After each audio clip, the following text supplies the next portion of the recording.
فتح بالقبول تمام كل سول ونيل كل مأمول مبارعا من اللغو والفضول وإلى حضرة سيدنا رسول صلى الله عليه وآله وصحبه الكرام. الفاتحة. أعوذ بالله من الشيطان الرجيم. بسم الله الرحمن الرحيم. الحمد لله رب العالمين.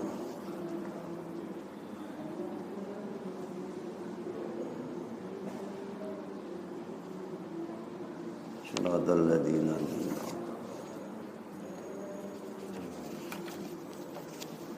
بسم الله الرحمن الرحيم. الحمد لله رب العالمين والصلاة والسلام على أشرف المرسلين سيدنا ومولانا محمد وعلى آله وصحبه أجمعين. أما بعد فإن أصدق الحديث كتاب الله تعالى وخير الهدي هدي سيدنا محمد صلى الله عليه وآله وسلم وثار الأمور محدثاتها وكل محدثة بدعة وكل بدعة ضلالة وكل ضلالة في النار. وفي السند المتصل إلى الإمام المؤلف رحمه الله تعالى وأدام نفع به وببركة علومه وبكم في الدارين آمين. قال رضي الله تعالى عنه أجمعين. فصل في الصدق والصدقة. Ini sebuah fasal di dalam menjelaskan tentang kejujuran dan pertemanan. Qala alaihi salatu wassalamu ya aliyu usduq wa in darraka fil ajili fa innahu yanfa'uka fil ajili wa la takdzib wa in nafa'aka fil ajili fa innahu liyadurruka fil ajili. Bersabda Nabi sallallahu alaihi wasallam, ya Ali, wahai Ali, usduq, berlaku jujurlah kamu, wa in darraka fil ajili, sekalipun memudaratkanmu di masa sekarang. Fa innahu, karena sesungguhnya kejujuranmu yanfa'uka, akan membawa manfaat, akan bermanfaat bagi dirimu fil ajili, di masa yang akan datang. Wala takdzib, dan janganlah kamu berdusta, janganlah kamu berbohong.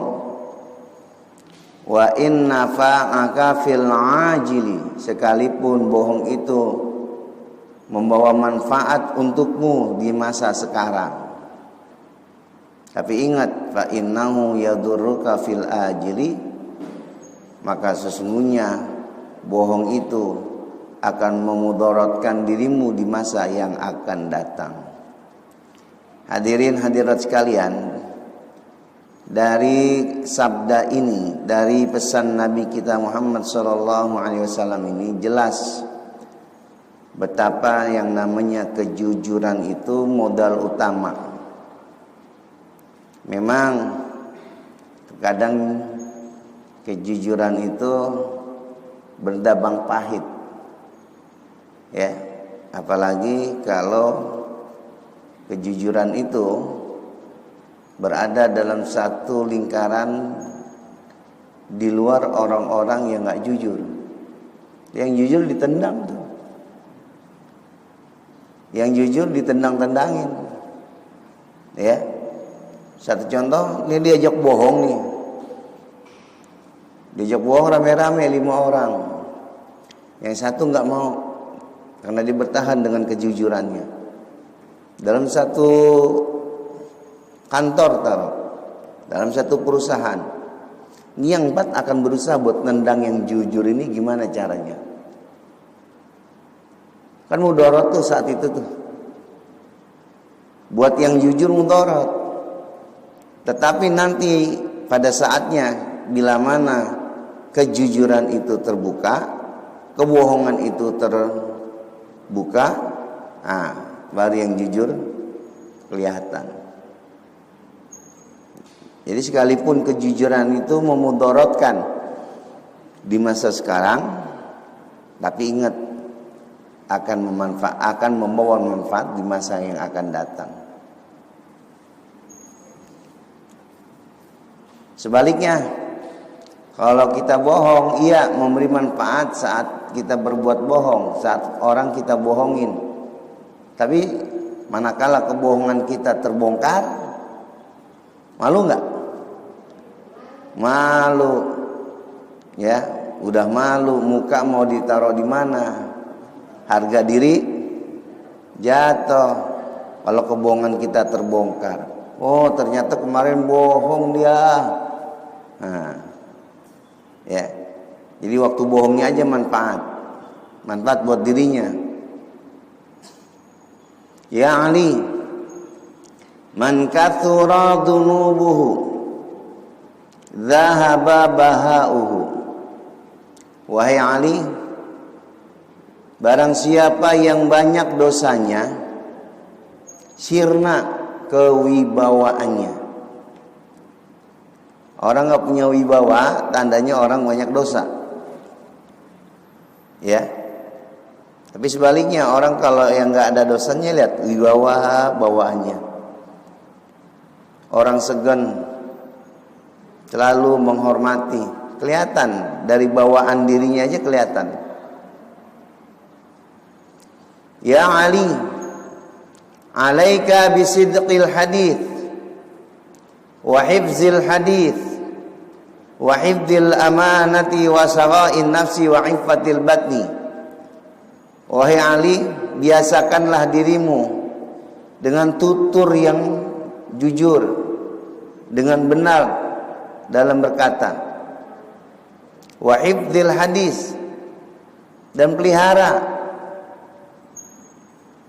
berbicara yang benar, pelihara, jaga, jangan sampai tercederai, terusaki. Wa hifzil amanati, biasakanlah dirimu untuk menjaga amanah. Wa sakha'in nafsi, dermawan, baik hati. Wa iffatil batni, jagalah perut. Ya, jaga dari hal-hal yang berhubungan dengan perut. Apa? Berhenti makan sebelum kenyang. Jangan sampai masuk makanan minuman ke dalam perut, makanan minuman yang haram, karena dapat tertolaknya doa.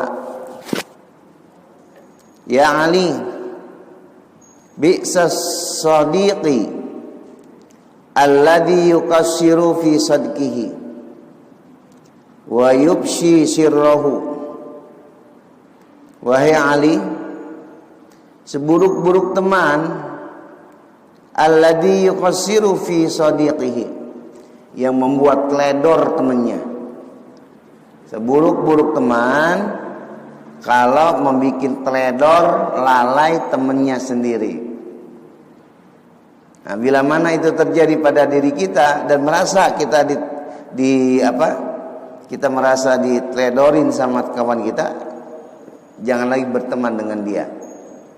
Jadi seburuk-buruk teman, teman yang melalaikan diri kita, yang menteledorkan diri kita. Paham nggak? Waktunya sholat, ya, dia ingatkan, diajak, yuk kita sholat yuk di masjid yuk. Ini udah waktu Johor udah masuk nih. Tapi udah waktu sholat masuk, Azan dengar. Ya. Nggak ada yang ngingetin satu sama lain.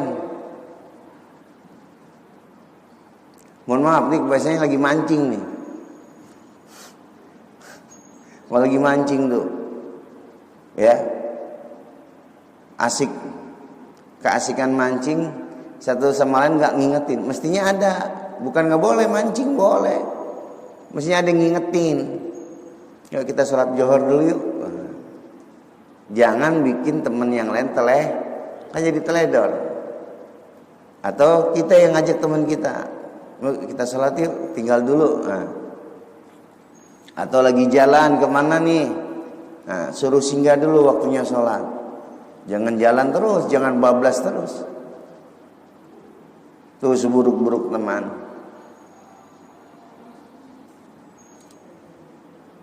Wa yufshi syirrahu,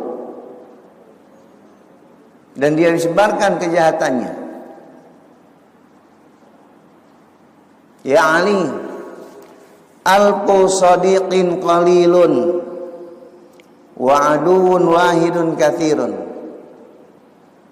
Wahai Ali, 1000 teman dikit. Buat kita nih punya teman 1000 sedikit. Tetapi wa aduun wahidun kathir, punya satu musuh banyak. Kenapa? Satu musuh bisa menghasut 1000 teman kita, sehingga terprovokasi dengan orang yang tidak suka dengan kita, terbawa permusuhannya, ikut marah. Nah, ya.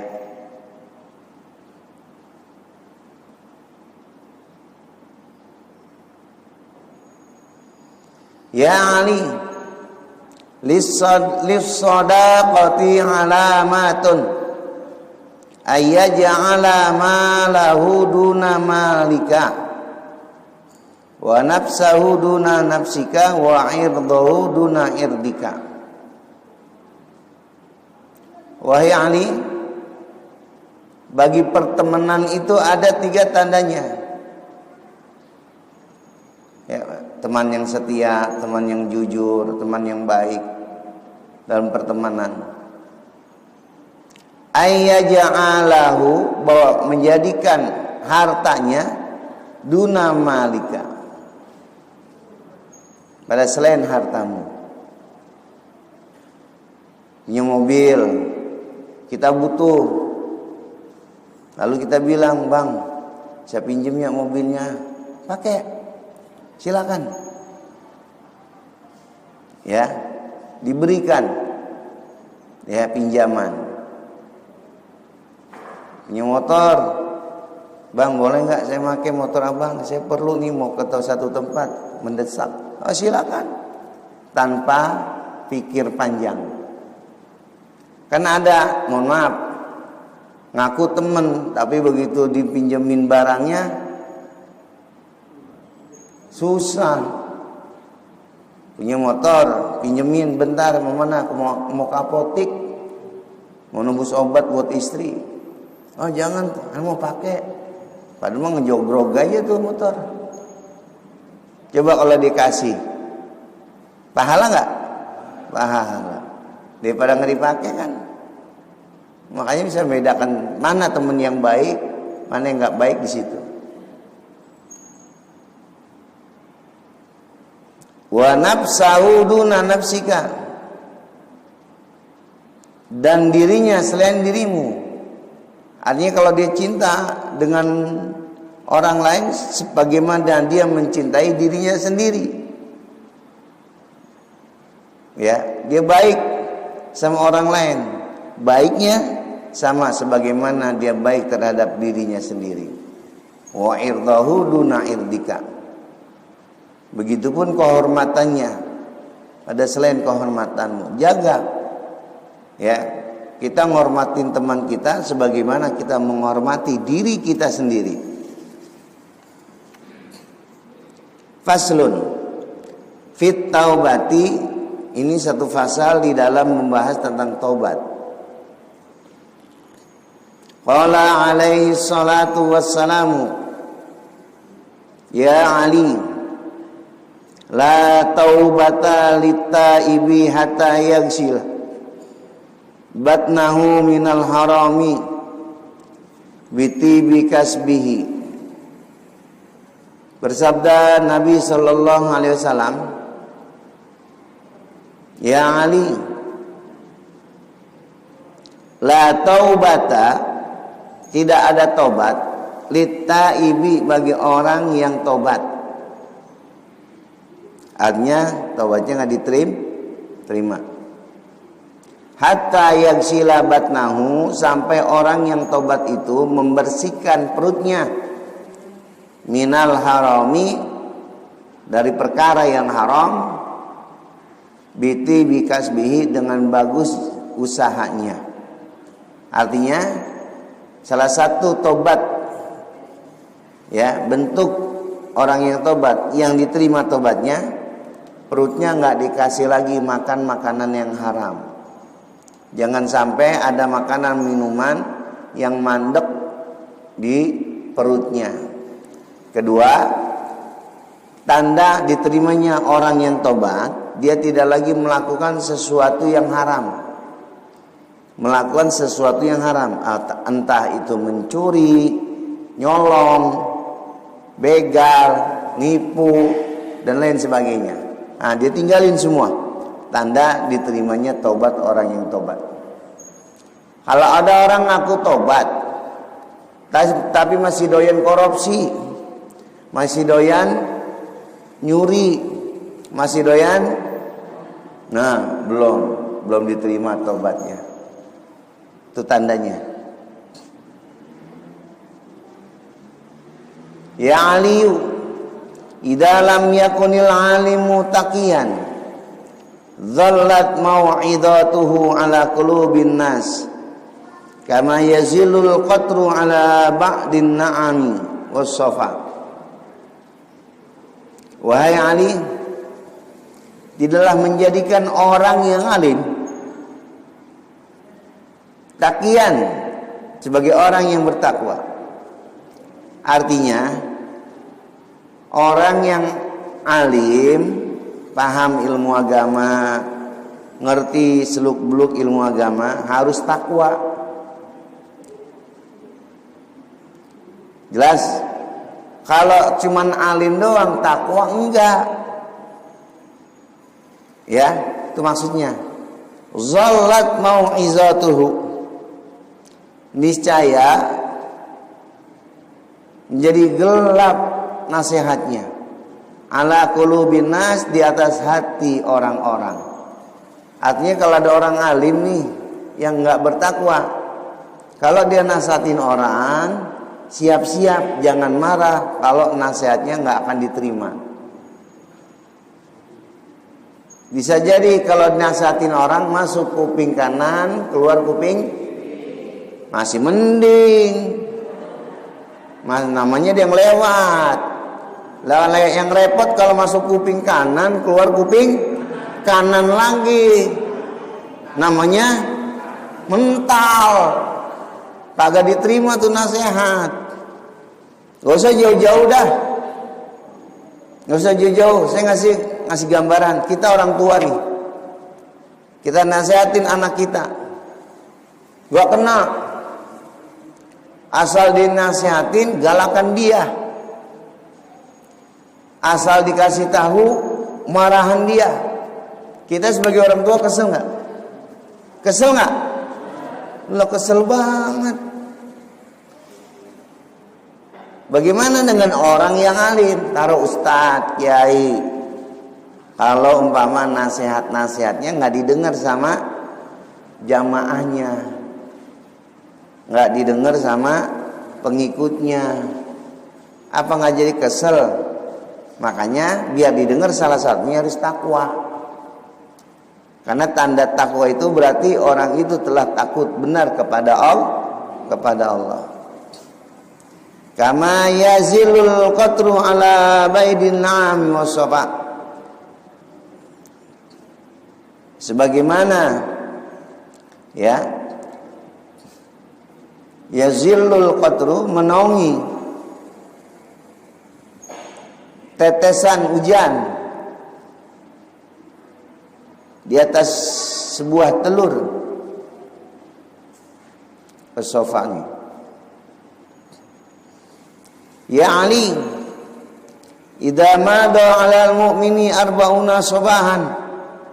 Wahai Ali, apabila telah berlalu terhadap orang mukmin arba'una sabahan, 40 pagi.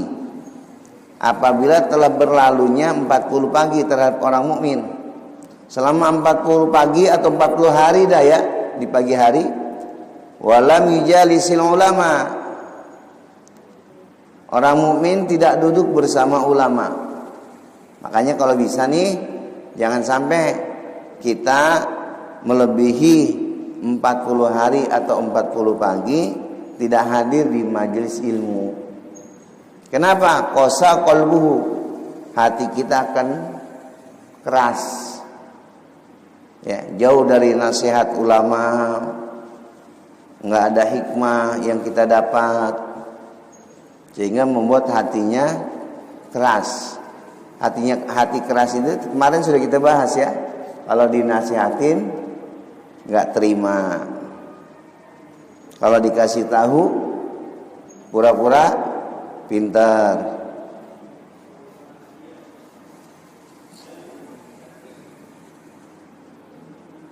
Wa jasara 'alal kabairi, dan dia berjalan di atas perbuatan dosa. Li'annal ilma hayatul qalbi, karena sesungguhnya ilmu itu hidupnya hati. Hidupnya hati dengan ilmu, ya. Jadi kalau kita nggak belajar ilmu, hati kita akan mati terus. Jadi yang ngidupin hati, nutrisi terbaik hati itu ilmu. Kalau kita belajar yang tadinya kita nggak mengerti, jadi ngerti. Yang tadinya nggak tahu, jadi tahu. Ya Ali, innallaha la yastahyi min adabi ghaniyin syarikin wa alimin fasikin. Ada dua sosok manusia nih yang Allah nggak pernah merasa malu untuk menyiksa dua sosok manusia ini. Kata Nabi, wahai Ali, innallaha la yastahyi, sesungguhnya Allah tidak akan malu min adabi, daripada menyiksa, memberikan siksaan, memberikan azab. Yang pertama, ghaniyin syarikin, orang kaya yang kayanya diperoleh dari mencuri. Tuh Allah nggak akan malu untuk segera menyiksanya tuh. Manakala dia wafat, nah siksaannya akan segera datang. Gak malu. Yang kedua, wa alimin fasikin, Allah tidak akan pernah malu menyiksa hambanya yang alim, yang paham ilmu agama, cuman gak diamalin. Orang alim yang fasik namanya, ya, tahu yang haram bukan ditinggal, malah diambil. Nah contohnya itu, tahu mana yang wajib, mana yang haram, tapi nggak sesuai dengan perbuatannya. Yang wajib mestinya dikerjakan, yang haram mestinya ditinggalkan. Ini dibalik, yang haram dikerjakan, yang wajib ditinggalkan. Itu namanya alimin fasikin.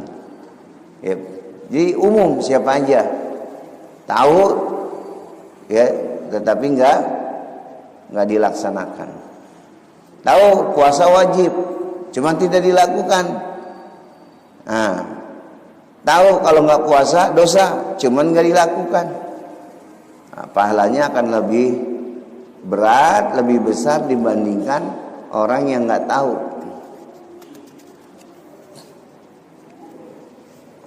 Faslun fi hibdil lisani. Ini satu fasal di dalam menjelaskan menjaga lisan.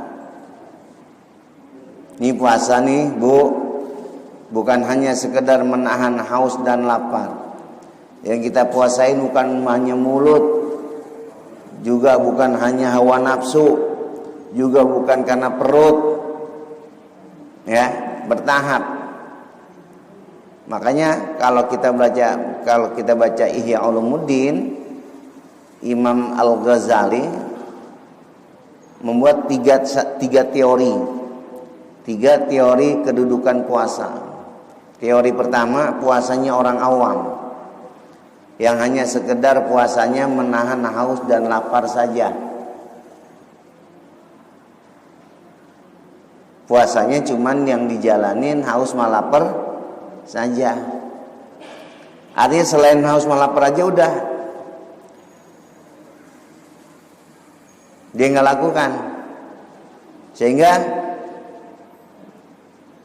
nggak mengoptimalkan nilai-nilai Ramadan. Makanya ya Allah, jujur aja nih Bu, sedih nggak? Sedih nggak Pak? Kenapa sedih? Ramadan mau pulang. 5 hari lagi Ramadan bakal ninggalin kita. Kita nggak kebayang bagaimana kalau Ramadan tahun ini bisa menghampiri diri kita. Bagaimana kalau tahun akan datang? Apa bisa? Apa ada jaminan Ramadan akan kembali menghampiri kita? Makanya mohon maaf, ketika ada satu riwayat yang mengatakan idza kana akhiru lailata min Ramadan bakatis samawati wal ardi wal malaikah musibatun li ummati Muhammadin. Apabila berakhirnya malam-malam Ramadan, menangislah langit, bumi, dan malaikat-malaikat Allah. Kenapa mereka menangis? Lantaran terjadi satu musibah paling besar. Dalam riwayat itu dikatakan, ay musibah ya Rasulullah. Ada riwayat lain, ay musibah ya Muhammad. Emang musibah apa wahai Muhammad? Emang musibah apa yang terjadi wahai Rasulullah? Apa jawab Nabi kita? Zahabur Ramadan. Berlalunya Ramadan. Perginya bulan Ramadan. Nggak ada lagi doa yang mustajab. Nggak ada lagi kebaikan yang dilipat gandakan. Makanya bagi mereka yang merasa kurang optimal, kurang mengoptimalisasikan nilai-nilai Ramadan, merasa sedih, merasa kehilangan. Lihat hiruk pikuk tarawih, hiruk pikuk suasana tarawih coba. Walaupun di training cuma sebulan tuh, setiap habis sholat isya kita tarawih. Lihat hiruk pikuknya, bagaimana? Apa tidak akan membawa sebuah kerinduan yang mendalam untuk kita melakukan satu ibadah secara berjamaah? Karena hanya sholat tarawih yang dilakukan sebulan secara berjamaah, paling lama. Kalaupun sholat yang lain dilakukan berjamaah cuma sekali. Idul Adha cuma sekali. Dan jam 7, ya kan? Idul Fitri sekali. Tarawih coba saban malam sepanjang bulan Ramadan. Makanya kalau yang nggak tarawih, yang nggak ada himmah, yang nggak mengoptimalkan nilai Ramadan, masa bodoh. Tapi kalau yang peduli dengan ganjaran pahala, apalagi dia sadar momennya dilipat gandakan oleh Allah, nggak terawih merasa sedih, merasa menangis, apalagi mau pergi. Pengertiannya pergi berarti kan nggak ada terawih lagi ntar. Ya, makanya nih teori Imam Ghazali yang pertama, kalau teori yang pertama puasanya orang awam. Nah mereka ketika berakhir Ramadan bukan kesedihan yang ada. Yang ada mereka girang, mereka gembira, mereka senang. Kenapa? Sebab nggak puasa lagi, nggak lapar lagi, nggak haus lagi, nggak ada pantangan lagi, dianggap bebas. Mohon maaf, ini yang begini nih. Kalau menurut pribadi saya, buat apa ente hidup begitu? Emang nanti nggak ada pertanggungjawaban hidup di hadapan Allah. Teori yang kedua, puasanya orang khos. Puasanya orang khos itu sekelompok hamba Allah yang mampu memasuki kelompok yang pertama tadi. Dia puasa, tapi puasanya bukan sekedar menahan hawa nafsu, bukannya sekedar haus dan lapar, tapi mampu tuh anggota badannya diajak puasa.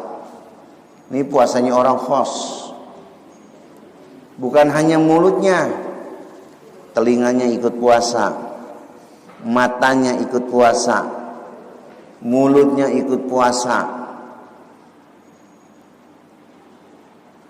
Ketika Ramadan berakhir, sekelompok orang ini nih yang sudah mencapai teori yang kedua menurut Imam Al-Ghazali, dia merasa sedih. Kenapa? Dia baru mengawali, baru mau mengajak anggota-anggota badannya untuk puasa. Kenapa sudah selesai? Baru kemarin, perasaan baru kemarin kita puasa. Kok kenapa? Cepat-cepat pergi, meninggalkan. Nah, yang ketiga yang hebat, ya, saumul khawasul khawas, puasanya orang yang teristimewa, yaitu sekelompok hamba Allah yang sudah mampu menjalankan puasa yang pertama, kedua, dan ketiga. Nah, yang ketiganya apa? Bukan lagi dia berpuasa pada mulut, perut, dan hawa nafsu, tetapi dari ujung rambut sampai ujung kaki semuanya puasa. Kita bisa bayangkan tuh, emang ada orang begitu? Banyak, jangan salah. Ini yang bisa menghantarkan puasanya itu la'allakum tattaqun. Makanya kenapa pakai la'ala? Biar tahu rahasianya. Kalau kita belajar bahasa Arab atau dalam uslub bahasa Arab, ilmu nahwu atau ilmu shorof, la'ala itu mempunyai satu fungsi, bahkan jadi satu huruf, di mana la'ala itu bisa maknanya mudah-mudahan, bisa artinya pasti.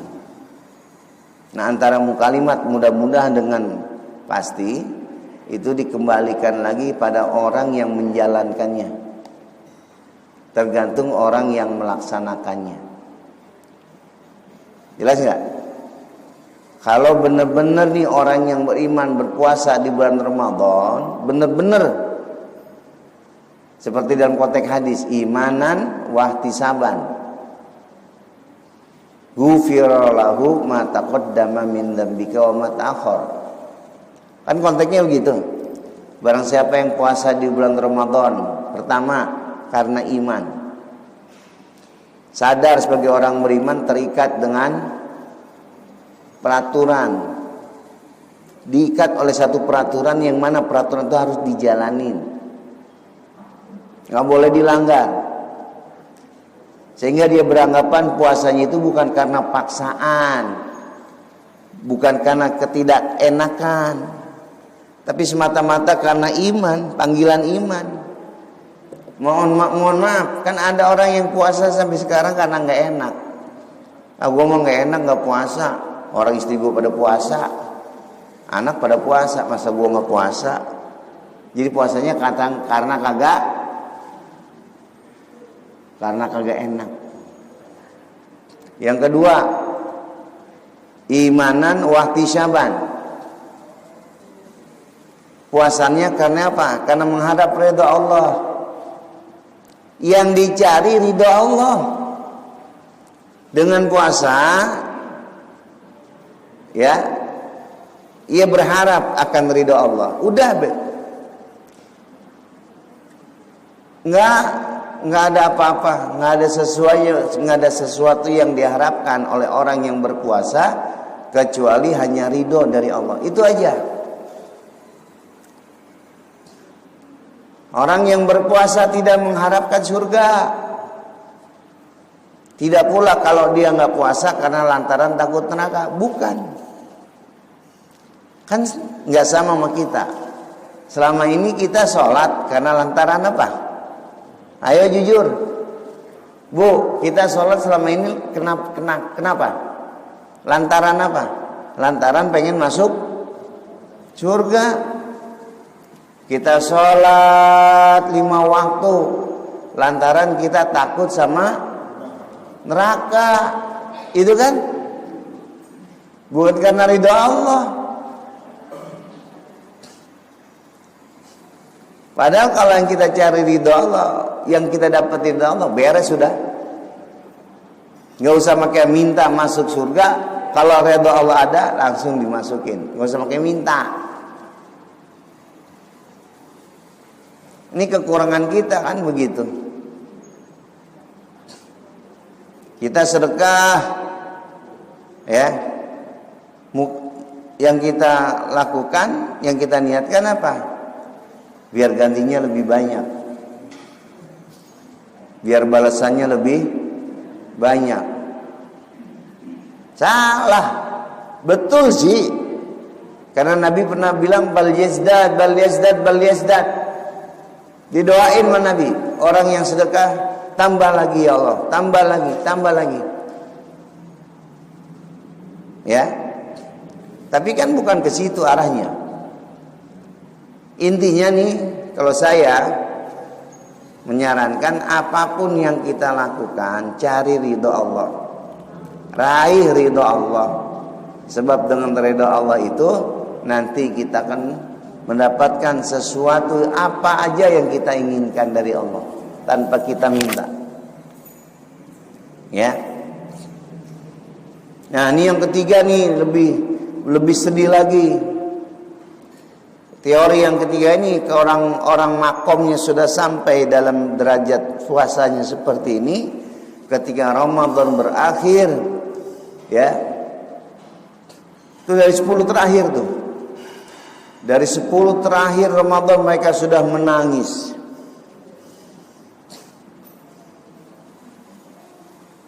Ibnu Rajab Al-Hambali pernah meriwayatkan beberapa kaum salihin yang bersedih hati, bahkan menangis, berduka cita pada 10 hari sebelum datangnya perginya Ramadan. Itu ditanya, baru 10 hari lagi. Kalau sekarang kan cuma 5 hari lagi ya. 10 hari lagi mau lebaran bahasanya. Lihat para ulama salafus saleh, nangisnya menggerung-gerung. Ketika ditanya kenapa menangis, kami tidak membayangkan kalau bulan-bulan yang lain, gak pernah kami bayangkan. Yang kami bayangkan selama ini adalah Ramadan, malam Lailatul Qadar. Tuh yang dibayangkan. Kami gak membayangkan malam-malam yang lain. Bagaimana jika malam Lailatul Qadar itu kembali kehariban Allah? Bagaimana bila Ramadan itu Allah jemput, kita ditinggalkan oleh Ramadan. Makanya para salafus saleh kangen akan suasana Ramadan tuh.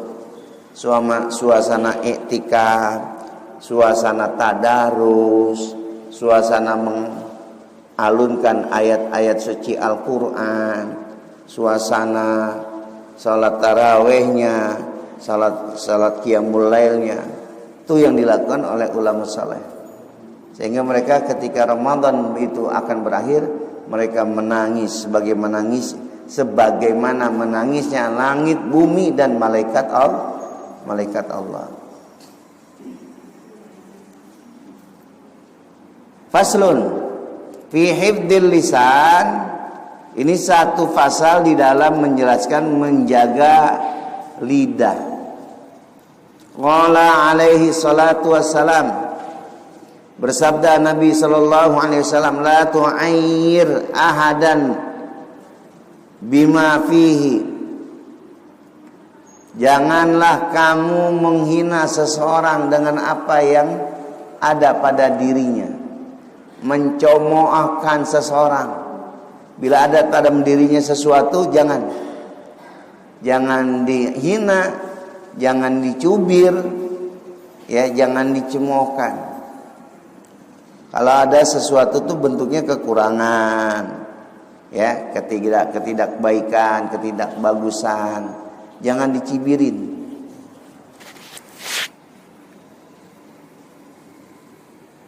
Fama min lahmin illa wa fihi azmun, maka tidaklah ada daging melainkan di dalam daging itu pasti ada tulang.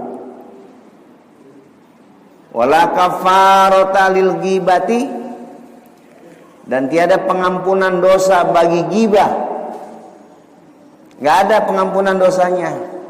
Biar kata nangis darah, ibu nangis darah nih, tobat, keluar air mata darah, nangis, minta tobat, minta sama Allah terhadap dosa ghibah, enggak diampunin sama Allah. Cara pengampunan Allah terhadap dosa ghibah, lihat, wala kafarata lil ghibati hatta yastahilahu, tiada pengguguran bagi dosa ghibah sampai orangnya itu memintakan kehalalan dari apa yang dia lakukan terhadap orang yang digibahkannya, baru dosanya diampuni. Jelas nggak? Cuman kan nih yang begini berat nih. Kita mau waktu ngomongin orang, wow, nggak ada remnya, ya, nggak ada remnya, nggak ada mawas dirinya, ayo aja. Tapi begitu suruh minta maaf coba, ntar dulu, Allah nggak akan ngampunin. Jadi Allah nggak akan campur tangan. Ya, si A dengan si B, si A punya dosa ghibah, suka menceritakan kejelekan si B. Allah nggak punya urusan nih, nggak ada campur tangan Allah. Allah nggak berat ngampunin dosanya, kecuali si A minta halal, minta dihalalkan. Dia datang ke si B, Pak, saya minta maaf ya atas dosa-dosa ghibah yang pernah saya lakukan kepada Bapak. Harus begitu. Kalau kita dosanya sama Allah, cukup istighfar. Kalau yang berkenaan kepada Allah, cukup minta ampun, tobat, beres. Tetapi kalau yang berhubungan dengan sesama manusia, kita harus minta dulu sama manusia itu. Iya. Kayak pencuri, syarat tobatnya berat. Kenapa berat? Dia nggak bisa tobat begitu saja. Kalau tobatnya mau terima, pulangin barang-barang yang dia pernah curi. Udah kejual, pulangin. Kalau sudah kejual, ganti. Nggak bisa gantinya, minta halal. Datang ini ke rumah umpama, ke rumah si Fulan yang pernah diambil motornya, temuin orangnya, bilang kalau ketemu orangnya, Pak, saya mau minta maaf. Maaf apa? Dulu Bapak inget nggak kehilangan motor? Iya, saya ngambil. Digambar, glepok, terima. Jadi lu yang ngambil. Sial dangkalan katanya. Umpama gitu. Terima. Perkara sudah saya minta maaf. Saya udah tobat, Pak. Emang dulu saya ngambil, saya mencuri. Sekarang saya udah tobat, saya minta halal. Perkara diterima apa enggak? Baru Allah punya urusan. Yang penting kita sudah minta Begitupun dosa gibah. Makanya gibah tuh waktu ngerjainnya mah enteng, gampang. Tapi minta maafnya yang sulit. Berapa banyak kasus-kasus yang sudah kita lakukan. Kita ngomongin si Fulan, ngomongin si Fulan, ngomongin si Fulan. Nggak ada rasa, nggak ada capek. Tapi apa pernah kita minta maaf langsung? Minta maaf langsung, ngomong langsung, nggak bisa. Pak, maafin saya ya, nggak bisa. Maaf apa? Kan banyak. Maaf dari apa gitu? Saya minta maaf, saya pernah gibahin bapak, saya pernah gibahin ibu, itu baru. Berat saudara.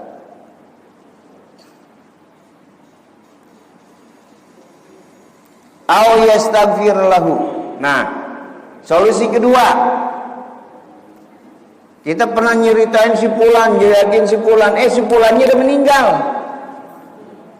Bagaimana? Tadi dibilang suruh minta maaf, suruh minta halal. Ini kata Nabi, au yastaghfiru lahu, atau memintakan ampun kepada Allah untuknya, mengistighfarkan dirinya. Ya, misalnya astagfirullahaladzim li, untuk saya, untuk kita. Ya. Wah, siapa lagi? Untuk siapa lagi misalnya? Sebutin aja. Ya Allah, ampunilah dosanya si Fulan. Ya Allah, aku mohon ampunanmu untuk dosanya si Fulan. Minta ya ampun kepada Allah untuk dosa orang yang pernah kita gibahkan. Itu solusinya. Ya. Makanya termasuk istighfar yang dianjurkan oleh baginda Rasulullah SAW setiap hari itu 25 kali tuh. Kalau bisa jangan ditinggal. Ya, istighfar untuk orang mukmin dan mukminat. Astaghfirullahaladzim li wali walidaya walil mu'minina wal mu'minat. Jangan tinggal tuh. Karena khawatir kalau kita punya dosa atau kesalahan terhadap mukmin yang lain, seperti dalam bertetangga, dalam berhubungan setiap hari, umum. Makanya kan setiap Jumat suka dibaca tuh, bahkan jadi rukun khutbah. Allahumma ighfir lil mu'minina wal mu'minat wal muslimina wal muslimat al ahya'i minhum wal amwat innaka sami'un qarib. Terus kalau bisa, kalau mampu 25 kali. Kata Nabi, siapa orang yang mengamalkan istighfar ini 25 kali setiap hari, diampunin dosa-dosanya sebanyak buih di lautan. Ya Ali, ma khalaqallahu fil insani afdalu minal lisan. Wahai Ali, tidaklah Allah menciptakan pada diri manusia yang lebih utama dibandingkan lisan. Artinya ciptaan manusia, ciptaan Allah berupa manusia, yang paling utama itu lisan. Karena dengan lisan memudahkan segala sesuatu yang ada. Betul nggak?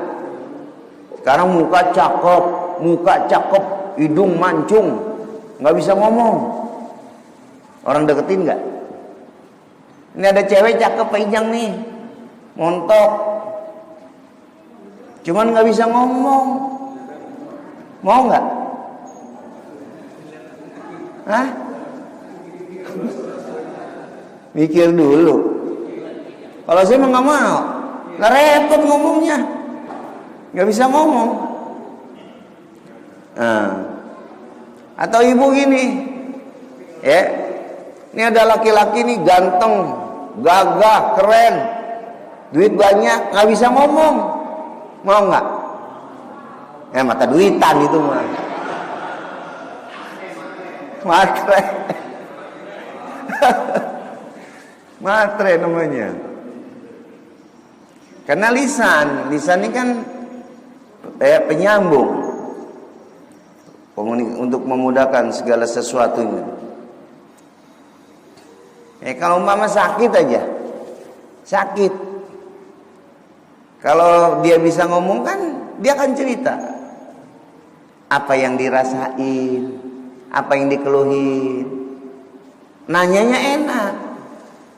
Bapak punya istri, ya, istrinya sakit, bisa ngomong, enak.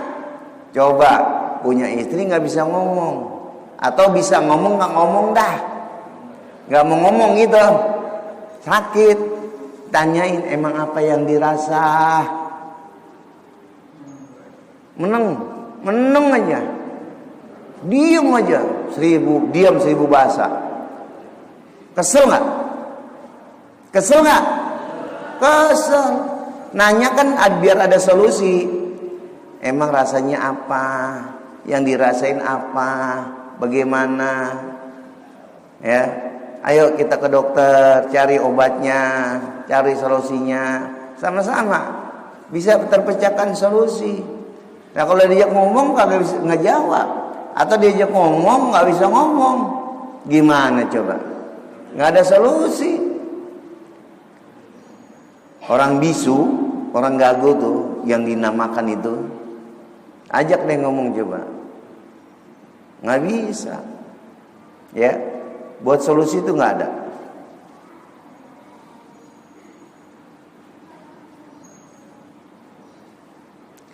Yudkhilul jannata,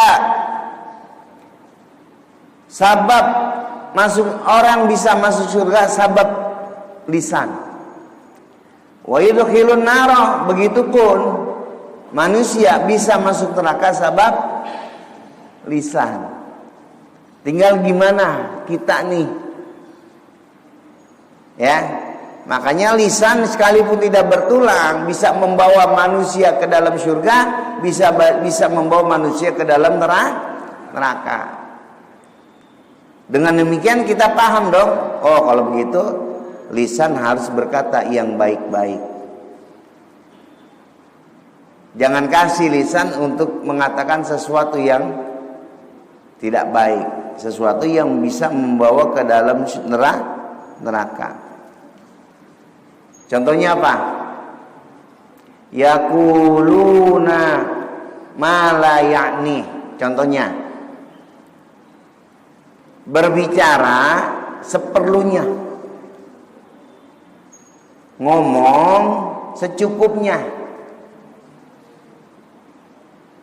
Udah bisa belum kita dalam kehidupan sehari-hari kalau ngomong secukupnya, seperlunya udah?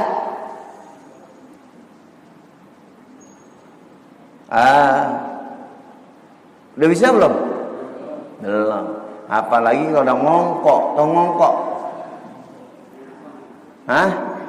Apalagi kalau udah ngongkok, ada kopi, ada gorengan, ada rokok, ngongkok rame-rame dah. Wah, udah. Nih. Apa aja dikata, apa aja diomongin, bahkan ada omongannya yang dibikin-bikin. Padahal kata Nabi gini, man katsura kalamuhu katsura khata'uhu. Siapa orang yang banyak ngomongnya, banyak salahnya. Artinya apa? Omongan yang nggak berbobot, omongan yang nggak bermanfaat. Makanya tadi dikatakan yaquluna ma la ya'ni. Mereka ngomong sekedar aja, secukupnya. Itu pun yang dikeluarkan bahasanya manfaat. Kalau nggak manfaat, diam. Waman kathura kalamuhu kathura khata'uhu. Siapa orang yang banyak ngomongnya, banyak salahnya. Waman kathura khata'uhu dakhalan nar. Siapa orang yang orang yang salah, banyak salahnya, banyak dosanya, masuk neraka. Kenapa? Dari cuman gara-gara kesalahan bicara. Tuh, jadi lisan bisa membawa orang masuk ke dalam surga, bisa bawa orang masuk ke dalam neraka. Coba kalau lisan ini dipakai buat zikir, buat wirid, baca Quran, masuk mana tuh? Insya Allah masuk surga. Cuman mohon maaf, kalau lisan dipakainya cuman buat ngomongin orang, ngatain orang, ngejelekin orang, ngina orang, masuk mana? Masuk mana? Udah ketahuan.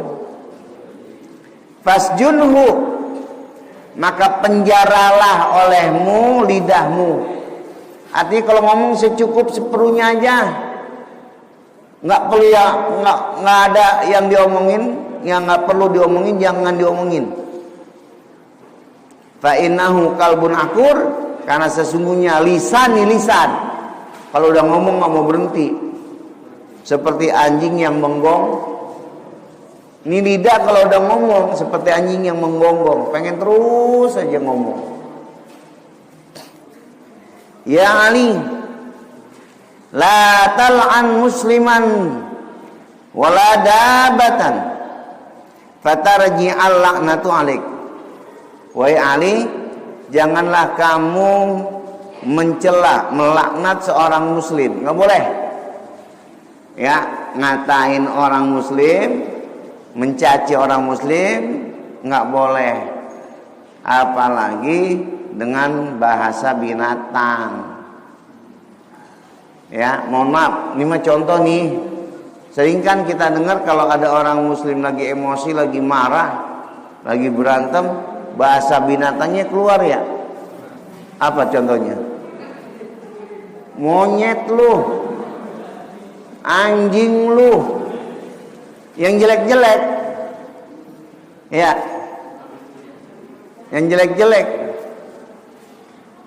Tapi nggak pernah tuh binatang yang cakep-cakep keluar, enggak.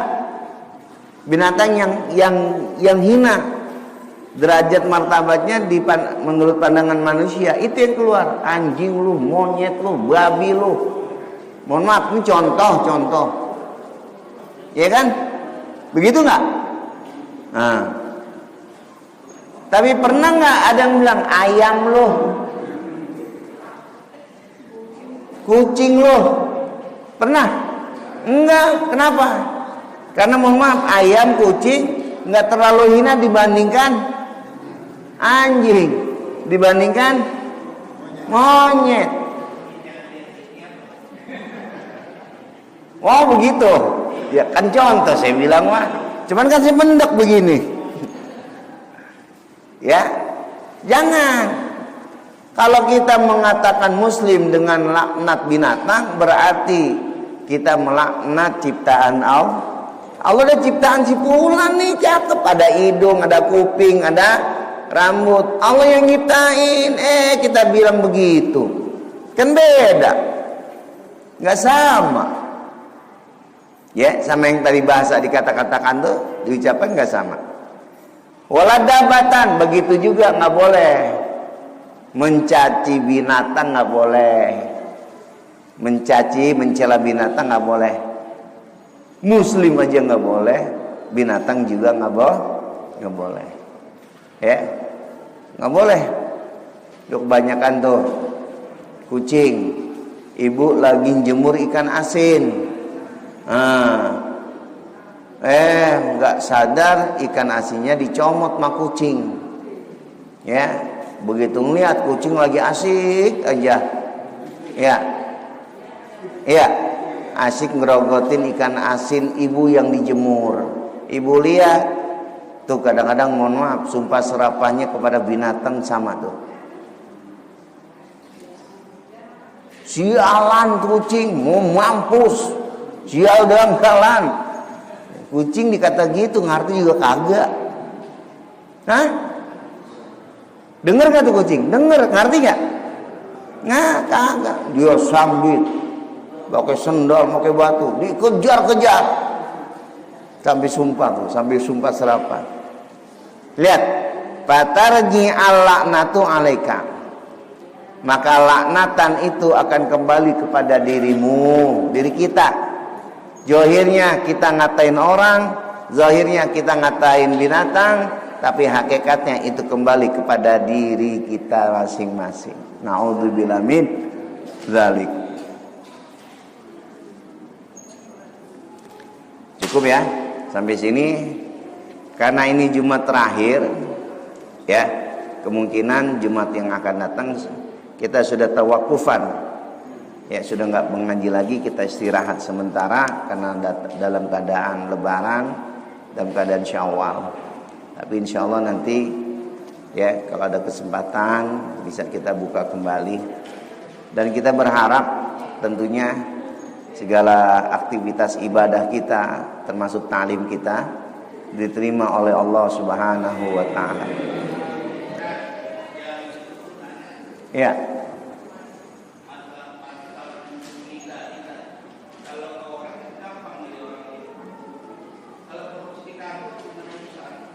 Iya, sama kantornya. Iya. Sama badan usaha, sama perusahaan. Iya. Ya, misalnya nih kerja di bank apa? Bank A, ya sama bank A pulangin. Walaupun umpama sudah ada penggantian kepimpinan, sudah ke penggantian kepengurusan, tetapi kan kasus-kasus begitu biasanya ada. Pulangin. Kalau nggak dipulangin belum diterima tobat kita. Ya, itu pertanyaan bagus tuh. Jadi kalau kita pernah ngambil barang orang, mencuri barang orang, pulangin. Kalau tobat kita mau diterima.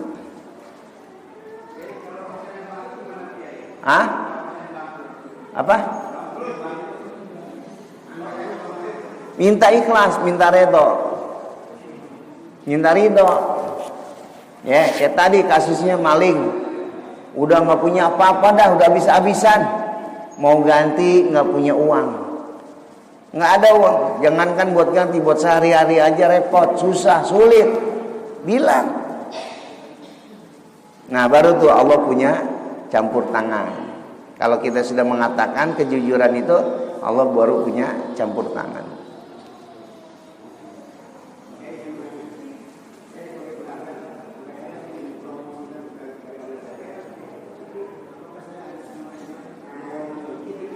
Gimana?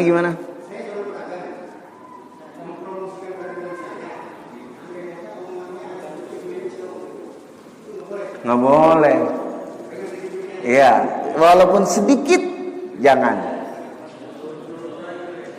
Yang lurus-lurus aja. Nih garis. Garis itu kalau lurus enak nggak? Ngelihatnya bagus nggak? Sekarang ada garis belok dikit. Jadi pertanyaan tuh garis ngapa jadi belok? Ada apa? Nah. Jadi yang lurus-lurus saja. Baik, kita baca zikir sebelum menjelang buka. Asyhadu alla ilaha astaghfirullah as'aluka ridhaka wal jannah sakhatika wan nar. Asyhadu alla ilaha Astaghfirullah. Nas'alukal jannata wa na'udzu bika min sakhatika wan nar. Asyhadu an la ilaha. Astaghfirullah. Nas'aluka ridhaka wal jannah wa na'udzu bika min sakhatika wan nar. Allahumma innaka 'afuwun karim tuhibbul 'afwa fa'fu 'anna. Allahumma innaka 'afuwun karim tuhibbul 'afwa fa'fu 'anna. Allahumma innaka 'afuwun karim tuhibbul 'afwa fa'fu 'anna ya karim. Asyhadu an la ilaha illallah. Astaghfirullah. Nas'aluka ridhaka wal jannah wa na'udzu bika min sakhatika wan nar. Asyhadu an la ilaha illallah. Astaghfirullah. As'aluka ridhaka wal jannah wa a'udzu bika min sakhatika wan nar. Asyhadu Astaghfirullah. Nas'aluka ridhaka wal jannah wa a'udzu bika min sakhatika wan nar. Allahumma innaka 'afuwun karim tuhibbul 'afwa fa'fu 'anna. Allahumma innaka 'afuwun karim tuhibbul 'afwa fa'fu 'anna. Allahumma innaka 'afuwun karim tuhibbul fa'fu 'anna ya karim. Walhamdulillahi rabbil alamin.